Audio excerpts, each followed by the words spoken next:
Good evening, everyone. We are quite honored to have Annalisa Peace with the Greater Edwards Aquifer Alliance here tonight. And I had the privilege of being introduced more familiar with this organization when my husband passed in March. And he wanted money to go towards something that would benefit all the springs in Texas, especially the Edwards Aquifer driven springs. And so we now have a small memorial fund set up for Las Moras Springs at Greater Edwards Aquifer Alliance, which does wonderful work.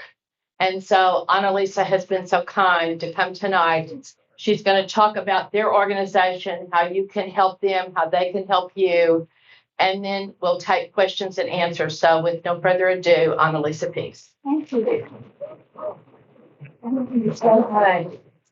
So everybody can hear me? Probably going to be walking around. And actually, so I'm going to tell y'all right up front, my notes didn't come through, so things are going to be more general than specific because of my memory, but we'll have plenty of time for question and answers. So the Greater Edwards Aquifer Alliance, I am the executive director. We have Debbie Reed here, who's one of our technical directors. We have been around for 22 years. I guess started working for the Aquifer Alliance in 2004. We serve 21 counties, and see that yellow area on the map is our service area. So it's the counties that are with the Edwards and Trinity aquifers.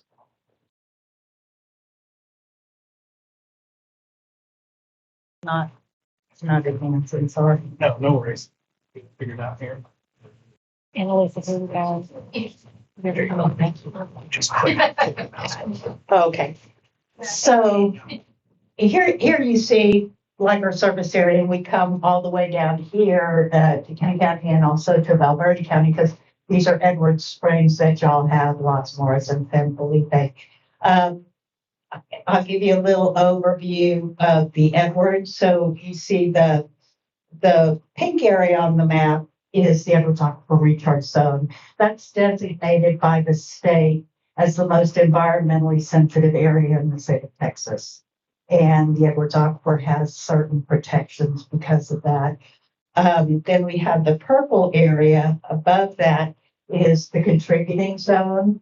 So that's also the recharge zone for the Trinity Aquifer, which is kind of interesting, but the Trinity Aquifer is very tight formations. It's slow to recharge, so most of that rainwater flows off into the recharge zone. And then you've got the green area below that is the artesian zone. That's where the springs pop up. And when we had settlement patterns before we could actually dig wells and had modern equipment that could dig wells, population and industry pretty much followed to where it avoided that recharging contributing zone because there's not a lot of water out in the contributing zone, but it came along that green area, the artesian zone, because that's where the flowing water was, the springs and the rivers.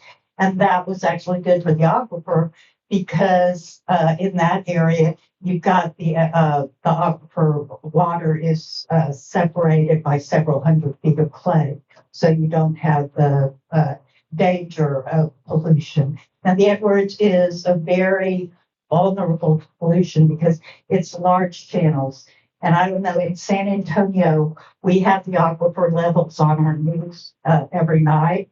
And so when you're looking at the news and we have a rain, they'll say, oh, the aquifer's gone up 2 feet or something like that. It's amazing how quickly it recharges. And that is such a blessing because we have one of the very rare benefits in that we have an aquifer that has a lot of water, it's very clean water, and it recharges very quickly. Most aquifers do not recharge quickly like that, so it's actually a renewable resource, which is just really rare and it's a treasure, but it also makes it incredibly vulnerable to pollution because it recharges so quickly because that water goes in with no filtration. And so it's very, very vulnerable to pollution. So I got interested in the stuff at spelunking. And so I started many years ago. And a lot of the spelunkers are also the experts, hydrologists and geologists, hydrogeologists. And so they were actually teaching me about the aquifer. And so many years ago, we were down in a cave in San Antonio, and I saw a baby diaper in there. And I was like, a disposable baby diaper. And I was like, that's just gross. And then I was like thinking, okay, this is our water supply. This is where we drink from. And started getting really active in, advocating for protection of the resource. So GEAA has 59 member groups. This is from one of our member group leaders summit. Several years ago, we actually had a member group meeting here. We came down for the weekend, and y'all were great hosts. So we have our member groups. Actually, we're an unusual organization in that my board of directors is only responsible for fundraising and fiscal oversight. Our programs and our projects and our priorities are set by our member groups. And the way that works is that y'all are one of our member groups. So you signed on to an Edwards Aquifer Protection Plan, which is the ground rules. And so anything within that to do with aquifer protection, protection of our surface water, and all that's in there, I can act on that. If it's anything that's outside of that, for instance, the Howard Solstice power line issue came up, we were asked, to take a stand on that. I'm like, well, that doesn't have to do with the aquifer. So I have to ask the member groups, do we want to take a stand? We operate by 100% consensus. So if one member group says, no, we don't want to do that, that could be all, that we don't do it. We'll say we don't have consensus on that. And it's worked out really well. And we have, because our groups are so diverse, I mean, we have religious organizations, we have homeowners organizations, we have environmental groups, we have business groups, and those 59 groups are very diverse.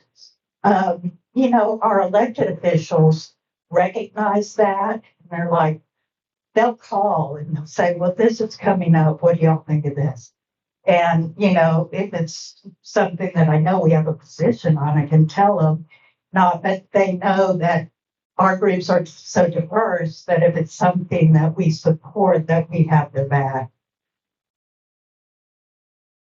So actually, that was y'all, Kenny County Ground Zero. That's a group that used to be here a long time ago. It is not here anymore, but that's who hosted the member group meeting many years ago. But our member groups are really very active in their own right, and it's a wonderful group of people. And the member groups meet 4 times a year, and usually once or twice in person, and we try to move it around. And then the other meetings are virtual via Zoom. And we also do a lot of work with the universities. So all the area universities. And over the years, we have had, I would say, I don't remember the exact number, but it's almost 200 interns that we have mentored and have worked with us. And a lot of them, it's great because, sometimes I'll call like a legislator's office or something, and it's one of our past interns that answers the phone. I'm like,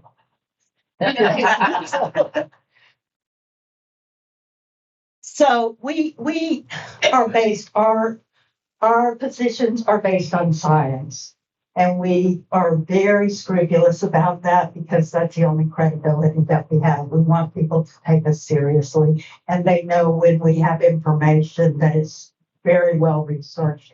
So we work with a lot of these universities and with the individual interns to produce studies. And we have many, many publications where we have done studies. And I'll give you an example. Well, this one was a real eye-opener. We wanted to know wastewater spills on the Edwards Aquifer. And that you see the recharge zone is that blue band. And it all came up pretty much San Antonio. And it turned out that the EPA liked getting that information and actually came down on San Antonio, and they have a consent decree now that is forcing them to fix the wastewater lines to stop that from happening. So we've had effects. And I'll give you another example with our research, because a couple months ago, we released a white paper on data centers. And then, I don't know if y'all saw Governor Abbott's letter to the legislators. He took several of our recommendations verbatim that were in his letter, and I'm like, woohoo. So we know that we're doing a good job of influencing public opinion and our elected officials. So we also, in our core area, it is developing so rapidly, and so we are able to produce things like this, where in Texas, these are wastewater permits. The Texas Commission for Environmental Quality does not look at cumulative impacts, even though that's part of their charge. And so we can produce things like this, where it's like, okay, you're considering this one permit, but look at what everything else is in this area. So this kind of research really does make a difference. We produce different educational materials. And like that one, that water stewardship, it actually shows you how you can put a rain garden in your own yard, and different best practices for managing your property. You can download that for free on our website. We have DVDs that we have for educational, and then we have a website under our feed, which talks about the Edwards. And so if you want to learn more about the Edwards, and you can sign a pledge on there to get updates. We were formed actually by 9 original member groups. And what it was like, I'm from San Antonio. We had done water quality ordinances to protect the Edwards in San Antonio. They had done them in Austin, the Save Our Springs ordinances. They'd done them in San Marcos. They had legislative session and just beat the hell out of us, with different ways to pull the rug out from under our feet and make it harder to enforce those ordinances. So we realized we had to get together as an organization, region-wide, and pool our resources. And so we were actually formed to help influence the legislature, and that's a major part of our work. And every legislative session, we go through tons of bills, and then we come up with bills we love, bills we hate, bills to watch out for, and we put that out. Our legislative agenda for the next session is on our website, what we're looking to actually advocate for during the next session. And the legislators like that. They really like that list. We'll have descriptions of the bills too. That was just, the one-page list where it's easy reference for them.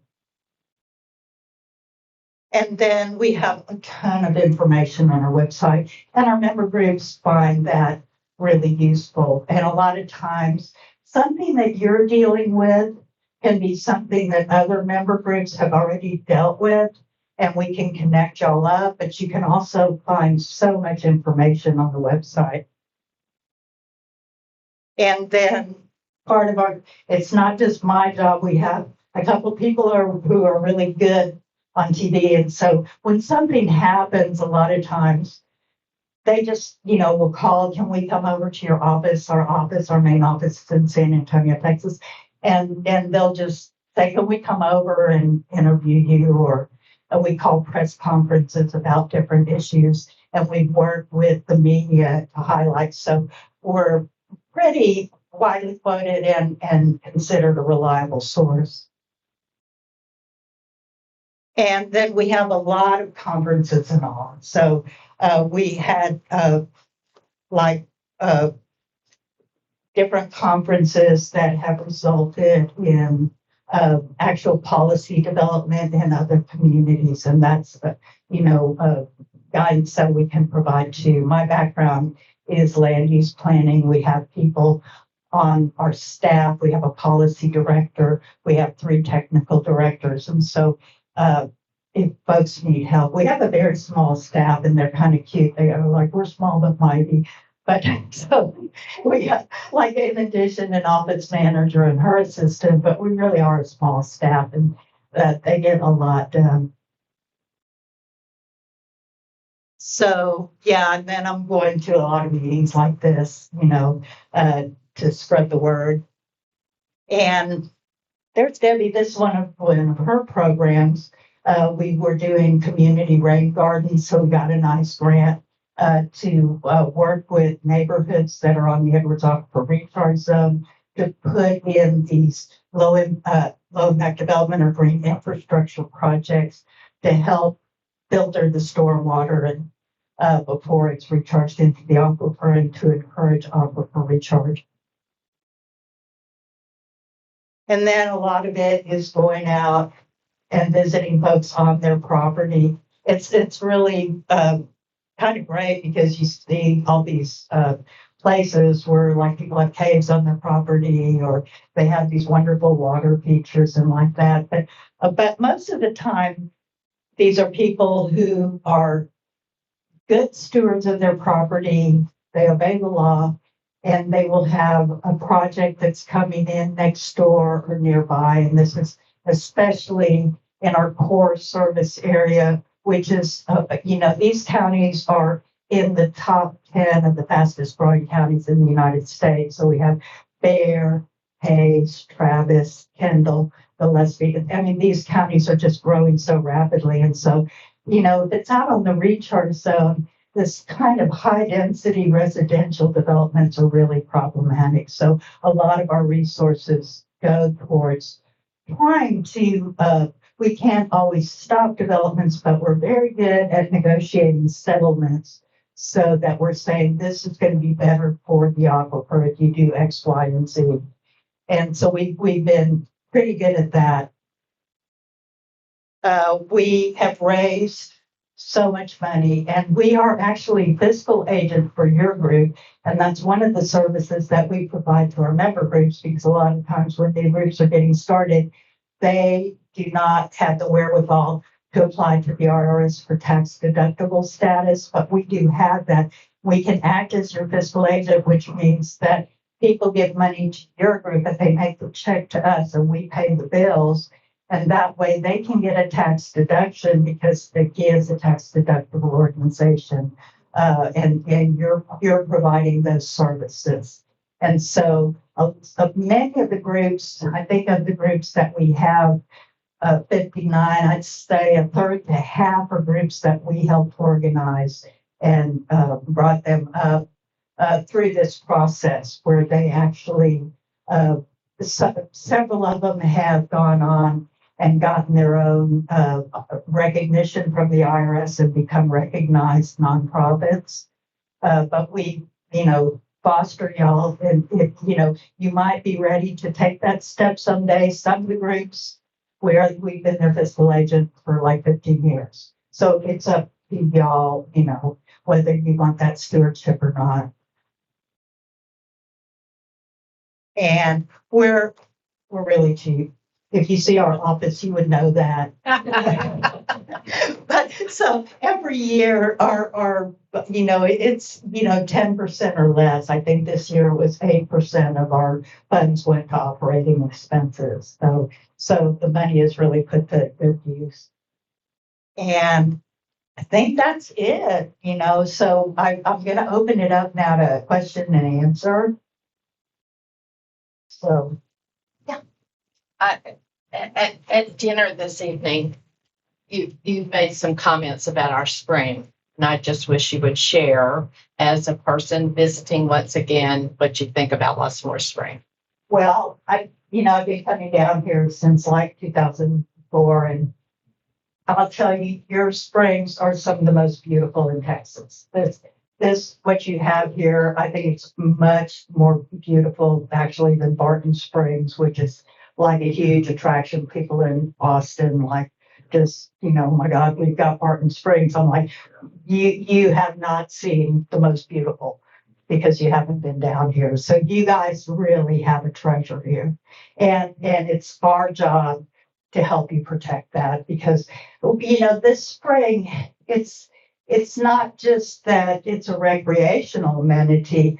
I mean, the springs of Las Moras and San Felipe, and part of the reason that we've been, active here is because it supports a whole ecosystem that goes all the way to the Rio Grande. And so having those spring flows is really instrumental to a big ecosystem. Yeah, for the past 4 years or so, not this year, but the years before, the spring has dried up, as you probably well know. My first thought was, what happened to all the wildlife that was up and down? I mean, all the fish, all the turtles, all the wildlife as far as places go. And also, if somebody, and we know that there's a connection between the water that's being pumped out of the ground around here, and it has a lot to do with that, the health of that spring.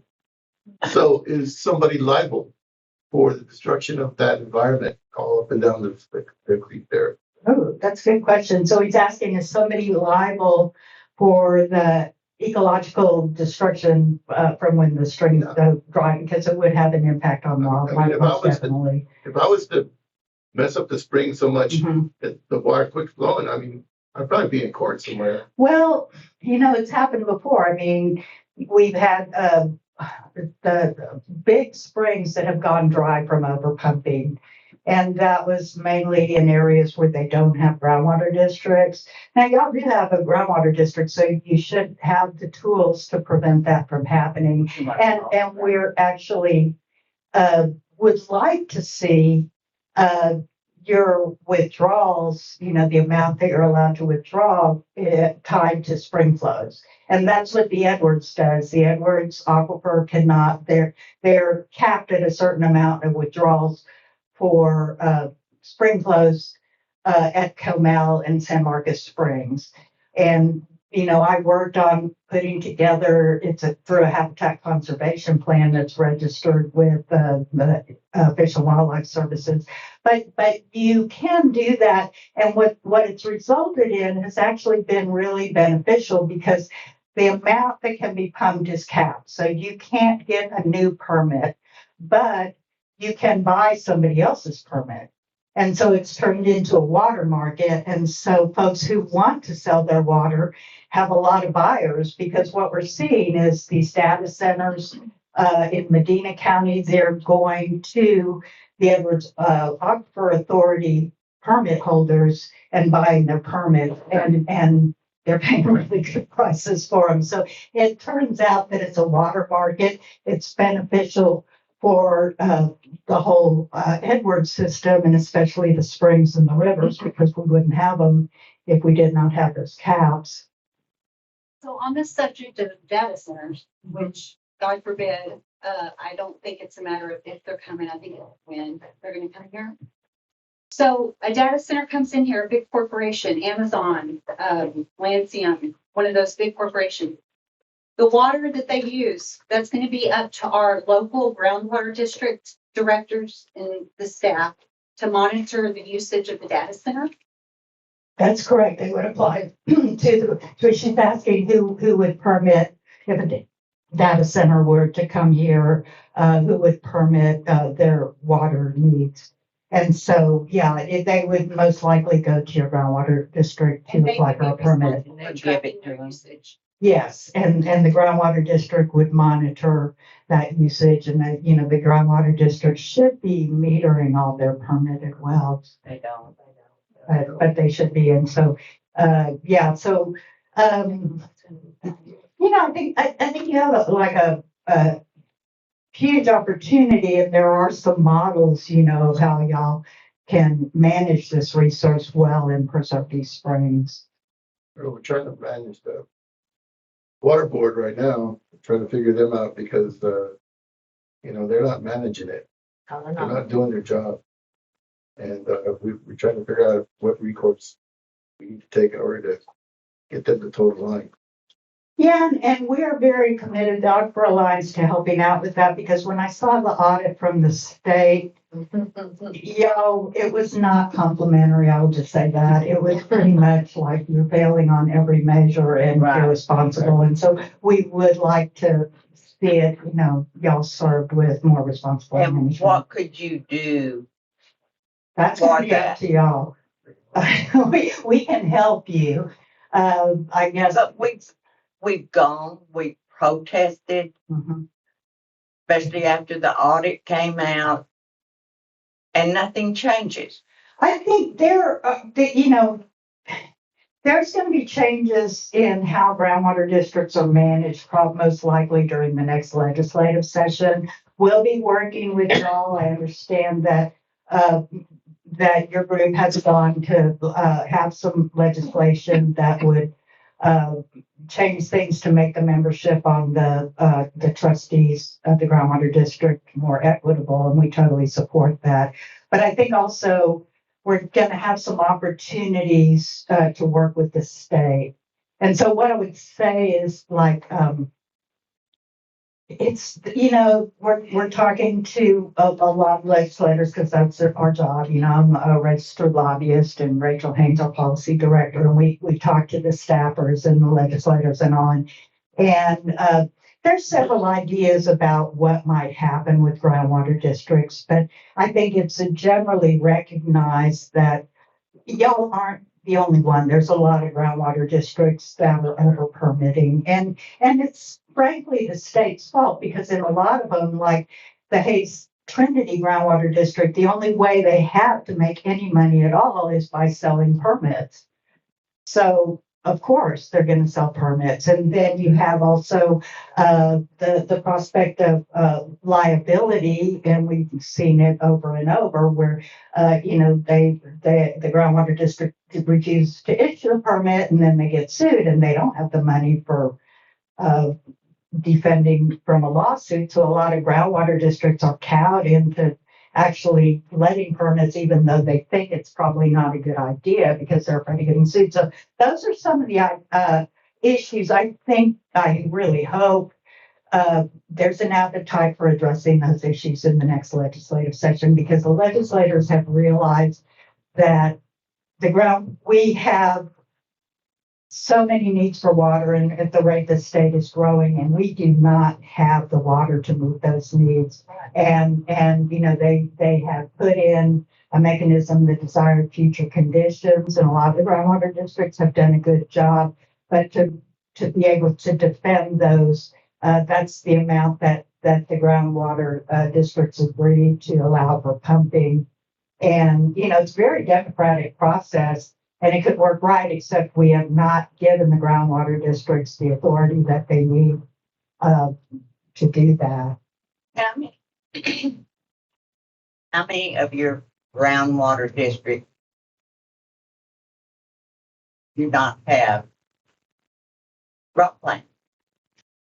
I can't answer that. She asked how many groundwater districts don't have a drought management plan, and I really cannot answer that. And in some jurisdictions, it will be, a city or county, like your MUD, actually, your municipal utility district here has a drought management plan. Yeah. I think it could be better, frankly, but you do have one. So that differs. I really can't answer that. But what I would like to tell y'all, like I said, this legislative session, I think it's the best chance that we've actually ever had in the 22 years that I've been with GEAA to get good legislation passed to protect our water resources, because it's coming to a crisis point. And we know, and the legislators are very well aware, that we do not have the supplies to meet growth, and we need to do something serious about managing our water resources. So what I would urge y'all to do is you can go to our website, and there's a bar on the top, and it says take action, and you can sign up to get our legislative alerts. So during the session, what happens, it moves really fast. Okay, the legislative session starts in January, it ends in May. It's like an all-night poker game that lasts 5 months. I mean, it really is horrific.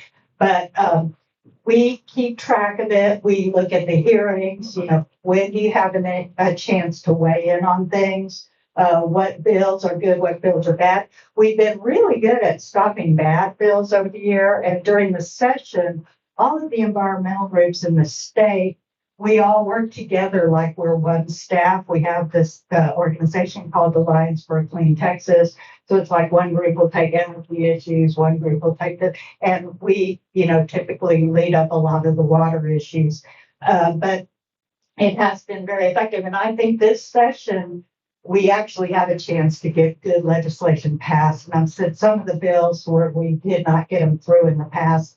And I've asked, the folks who are actually, running the show up there, should we recall this? Oh, absolutely. I think you have a great chance to get that passed this session. So I am somewhat optimistic, but we rely on y'all because when I go into an office, a lot of times I'll introduce myself as a new legislator or a new staffer, say I'm Annalisa Peace with Greater Records. Like, oh, we know who you are. They know who we are because they hear from y'all, our constituents. When we send out those legislative alerts, we'll say, here's who you need to contact, here's what you need to say.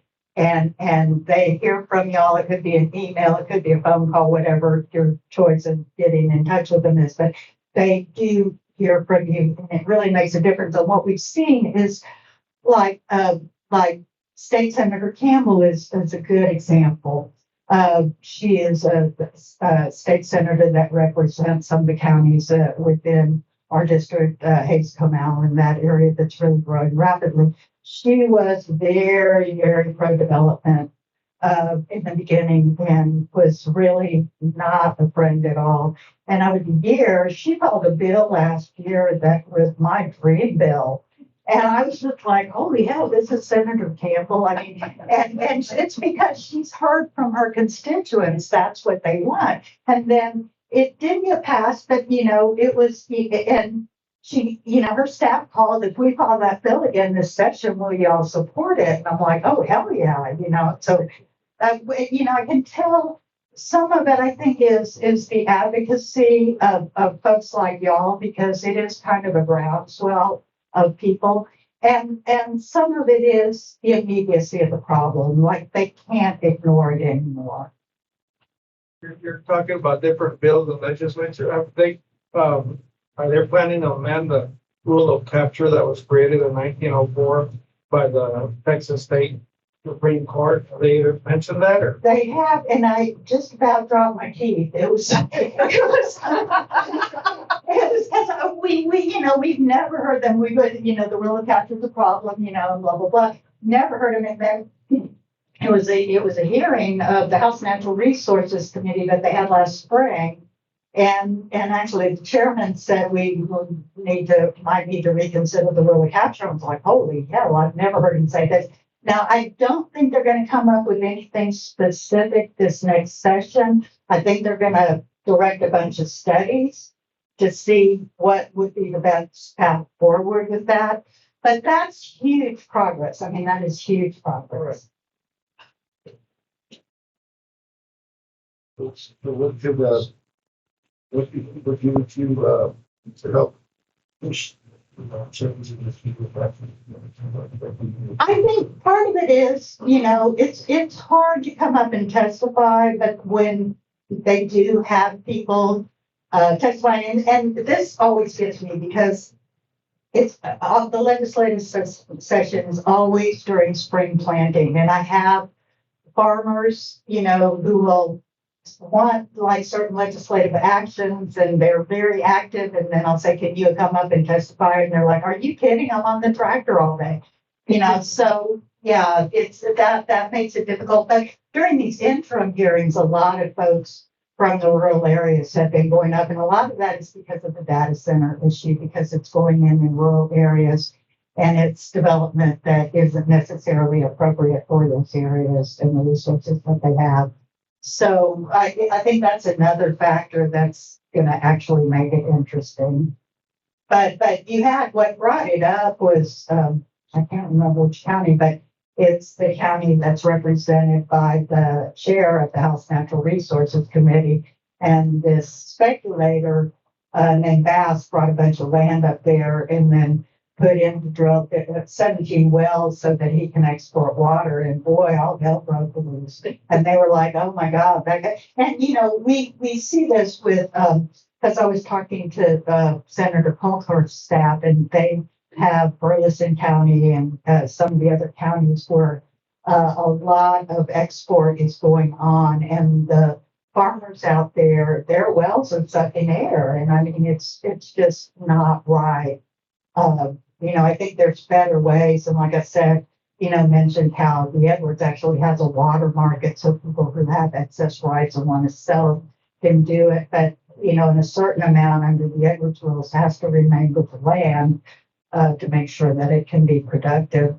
But yeah, there's a lot of better ways to do things. And, you know, we realize like all stakeholders, I mean, we're very much, you know, getting all stakeholders together because I don't know everything there is to know about everything, you know, in trying to actually chart a good path forward. You mentioned a cap in other areas. You know how that's usually calculated, how they decide what the caps will be? Yeah, it's weird. Like for the Edwards, it's on spring flow, so it has to be a certain amount of volume is coming out of Comal and San Marcos Springs. And we actually, I was serving on the stakeholders group that put those rules together, and we were going for a lot more water. You know, that's where the compromise comes in. But it's real weird because the Edwards used to be just measured like they went into drought management with a well that's on Fort Sam Houston. It was just one well. You know, we were like, well, how scientific is that? But they there's like different things, but we really think like I would strongly recommend, you know, that y'all look at, you know, any kind of drought management rules and permitting to be tied to spring flows because you have a treasure here, but it's supporting a whole ecosystem. And I think it can be managed to where, you know, people are benefiting. Like I said, if they have excess, like those folks that have excess water rights at the Edwards, because I know San Antonio Water System is getting really mad about it because they buy those water rights too. And they're like, oh my God, the prices are going up so much. Well, you know, that's what happens in a market when you have a finite resource. So I really do think when you get stakeholders together and people have an equal voice that you can usually hammer out something that's maybe not everybody likes, but it actually works. Did get a drought plan proposal together on a drought committee that was created a couple years ago or a year ago in the groundwater district and got signatures from ranchers, from people in town, people on the fort, and brought stakeholders together, but we don't have the support on the point board to get it passed. But I wanted to mention the GEAA membership meetings. Y'all have so many great people there to meet and talk to. I got to talk to so many hydrologists there who have been researching our aquifer here in King County since the early 2000s or earlier. And I just wonder, is it common with other groundwater districts in the state to take 10, 20, 30 years gathering more data before passing a drought plan? Or could one be passed right now with best available data that we've had over 20 plus years? I think it's disappointing that y'all don't have one, frankly. You know, and you know, to hash out what that's going to be, and that's where I think equitable representation is really important. You know, on that district board. So yeah, she was asking about other groundwater districts with drought management plans, and you know, we've looked at a lot of them, and but you know, these plans are important too because. Say you have like a big industry that's coming here or something like that, they know from the get-go what they can do and what they can't do in terms of your water use. And so it kind of predicates how your community is going to develop, which I think is really helpful.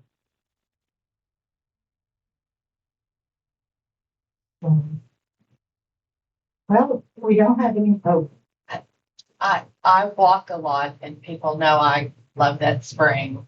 And so I get a lot of questions that I don't know how to answer.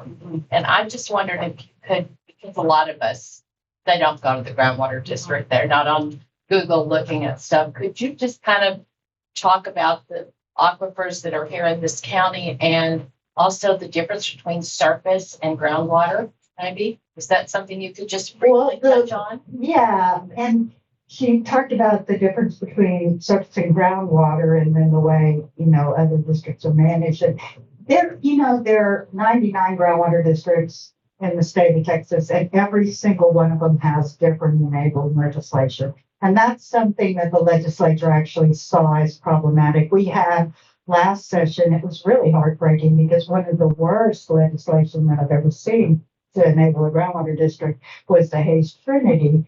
And there was legislation filed that would change their enabling legislation to make it so that they were more operational, because they were pretty much constrained from doing anything. It was done like that on purpose from developers. And they got it passed, and then one of their own state representatives got the governor to veto it, which was really heartbreaking. And so I think that the point being that they have recognized, I think the legislature, that having all these different groundwater districts with different, they want to be democratic. So, for instance, they talked about areas that don't have groundwater districts like Valverde County.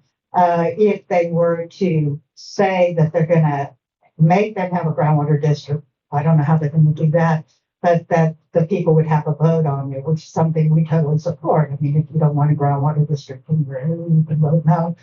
But, and what was the second part of your question? The aquifers, people don't understand. Oh, and ground and surface water. Now, the main difference between ground and surface water, which is really frankly absurd, is that they're managed as two separate systems. And so it's like totally absurd. And so the state, the Texas Commission on Environmental Quality, handles all the permit for surface water, and then the groundwater districts handle permit for groundwater. But these systems are interconnected, and that's something we'd really like to see fixed, because if you don't have the springs coming out of the groundwater, you don't have any surface water. And so, it is an integrated system, but it's treated as if it's two separate systems. And, years ago, they were starting this kind of squawking in the legislature about, well, maybe the state should just take over all groundwater like they do surface water. And we were like, you know what? You guys have issued so many permits for surface water that if everybody called in and started using their permit, there would not be one flowing water body in the whole state. The whole state would just be dry riverbeds. You guys have totally mismanaged this. So you think you want to take over the groundwater, and they kind of like stopped saying that. So we were glad they stopped saying that. Last 3 years have been really tough with droughts, not just our area, Oh, statewide, yeah. and the population is growing so fast. Really? Population? No, I mean the whole you mean state. the No,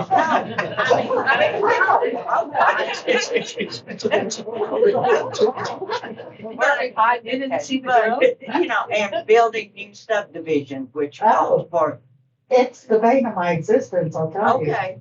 But my point is, common sense should tell us, enforce a stage 1 water restriction year round, no matter what, even after this flood, Oh, no I matter agree. what. I totally agree. And here's what it gets, I had to get into the whole predictions for climate change and everything. And I remember when I first started working for GEAA, they had a statewide conference, and it was like, what are we looking at with climate change here? And this is like back in 2004.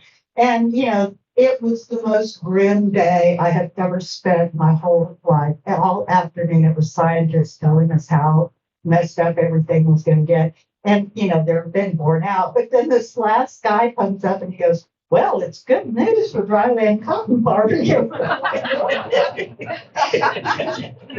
But what we took away from that, it has really shaped what we've been trying to do is that we're going to have longer droughts and more severe droughts and flashier rain. And for us, it's really problematic because most of our service area is in flash flood alley, which under natural conditions has flash floods anyway. And Debbie and I both serve on regional flood planning groups. I serve on the one for the Guadalupe. Debbie serves on the one for the San Antonio River. And those groups, we are so glad that they got this, together. And for the Guadalupe, it's been awful because, 2 years in a row, we've had 500-year floods. And so it is no joke. But then we're looking at because I get to talk to some of the top policy people in the state. And the other day, and I was just like, okay, we are seeing applications for projects to mitigate flooding. And our highest priority is to rank projects that would both alleviate flooding and contribute to water supply. But we're not seeing any applications like that. Is there something that the state can do to encourage that? And, we look at the State Water Development Board had already mapped out where are the best sites all throughout the state for aquifer storage and recovery. So we're like, can we site recharge dams along watersheds in these areas so the water would go in and replenish the aquifers? So there's things that we can do. And that's one thing that I feel so privileged to be working for this organization because most people don't think about water that much. We think about water 8 hours every day. And so we're sometimes, we come up with some wild ideas or whatever, but we, years ago with San Antonio Water Systems, they were going to do this really stupid dam project. And myself and some other people said, what if we do aquifer storage and recovery? And nobody on the SAWS board, and the staff, they were all like, what are you talking about? We go, California's doing it, and now, they will say, oh my God, that has served us so well. And we in San Antonio had, that aquifer storage and recovery has kept us out of trouble. It's been a really secure source of water. So, we have I think there's a lot of solutions we need to first. Number one, the thing that's happened this past year is that they have actually recognized that there's a problem, which is huge. And so now to get folks, and we have, a mix of rural and urban folks that are all on the same side. This is a problem. And we need to fix it. And I don't think it's going to get fixed in one session, but I think we have opportunities and we're on the right path.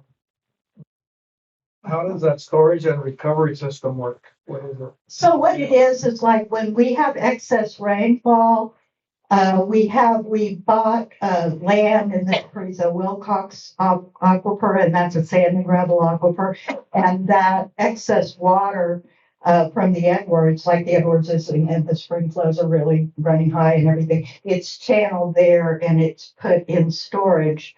And then it just sits there. And it's kind of funny because they say, oh, we can take you on a field trip to see the aquifer storage and recovery. And it's just a field with a bunch of cows on it. You're like, oh, that's impressive. But then when they take you underneath, it's really cool. Because they have all this, where they're metering the water going in and everything. And it has really served us well. And a lot of other areas are starting to do that. Another thing is water recycling, wastewater recycling. I mean, that's a huge resource that is not being tapped. Fixing leaks, and it was one of our groups that we work with all the time. National Wildlife Foundation did a report on the amount of leakage. And I know with San Antonio Water System, we are leaking more water every year than what we're getting from the Vista Ridge project, which was really expensive. If we would have just spent that money fixing our leaking pipes, we would have been better off. So it's a lot of the, there's research being done by us and other nonprofits to help shape that policy. But there's a lot of things we can do. And so when we went to the legislature, okay, we got $1 billion a year, but to fix all the leaky water systems, I can't remember the exact figure, but it was something like $58 billion. So what we're getting from the state in terms of funding is just a drop in the bucket. And so we need to find other resources and have them funding. Meanwhile, they're telling us the governor had said 30% cuts to every agency, which includes the Texas Water Development Board, which means they're going to get 30% of the budget cut.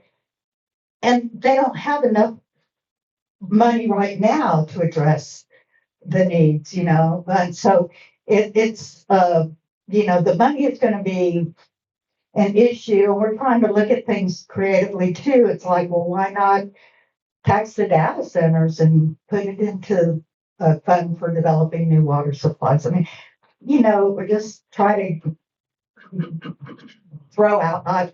It's kind of like throwing stuff at the wall and seeing what sticks, basically. Have y'all, do you work with some of that legislation as far as the data centers and what they are allowed to do and not to do and that kind of thing? Because I know there are a lot of other systems they could be using that would use less water. Yes. And we came up with recommendations, and poor Rachel to come up with those recommendations, she had to do a hell of a lot of research, and this popped up so fast that I'm like, okay, other people were doing reports on how they work and this and that, but nobody was coming up with recommendations. And I was like, if we're going into this, we have to say, here's what you should be doing. And that's what I said. I was so gratified because we came up with a list of recommendations, and then the governor just took some of them, just verbatim, word for word, our recommendations. I was like, yay, but there's a lot of things that could be done, to manage the data centers. And I think they're realizing that. And I do think that's going to be, frankly, fruitful this session because people are really angry and what's happening is not right. Now, I don't know. With Governor Abbott, it's like really confusing because he refuses to give counties the authority they need. And counties need this authority, not just for projects like data centers. Counties do not even have the authority in Texas to prohibit what we call incompatible land uses. So we've had a persistent problem where there's residential neighborhoods and all of a sudden they're putting a quarry next door. Oh my God, they're putting a cement batching plant right across the street from the school, stuff like that. And we're like, this is not civilized. And, typically, you had a lot of counties that, didn't want that authority. That's fine. If they don't want it, you can put it up to a vote, county by county. But the counties that we have in our fastest growing counties that I mentioned, we're among the fastest growing counties in the whole nation. These are urbanized areas now. And so for them not to have any tools to manage growth, and we just see it over and over, and they call us. And then they have to raise their own money to contest these permits for these projects that should never even be considered in the first place, because you don't put an industrial operation in the middle of a bunch of neighborhoods. That's just crazy. So I think, but when they persistently say, most of the legislators, they're like, well, we don't want to give counties that authority, and they passed what they call the Death Star bill to take away authority from the cities, which was also crazy. So when Abbott said, and he said, we will not have data centers in the rural areas, but I'm like, so what's he going to do? I mean, I have no idea, like how. He maybe has an idea, but I really don't how he's going to afford that. And I think the best way would be to leave it up to the local government, because those county commissioners hear from y'all and they know what you need in your communities. And so. But the city has the ability to zone. If it's residential, how are these? Cities can do that, counties can't. Right. But the cities are allowing this to go into residential? No, like in San Antonio right now, we're looking at, because we already have a lot of data centers because of the cyber command, but they haven't been these mega data centers like we're seeing now. So we're going over our zoning ordinances to see how we're going to deal with that. And basically what it's looking like is there'll be certain areas where it's allowed, where it's not going to impact folks, and like that. So yeah, cities actually do have the tools to deal with it. And you just saw San Marcos just said, no, we're not having it Right. because we don't have the water. And that was perfectly within their rights. And I'm hoping that the legislature doesn't come back with something to strip them of that right.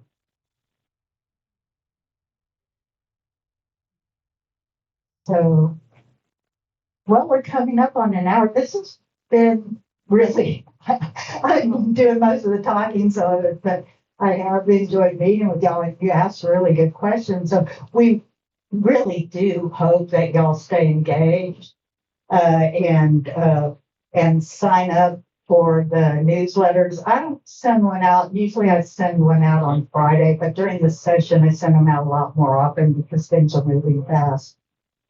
But yeah, so at the very least, if you don't mind getting the newsletters, I do not, I promise I will not spam you. Well, thank you so much then.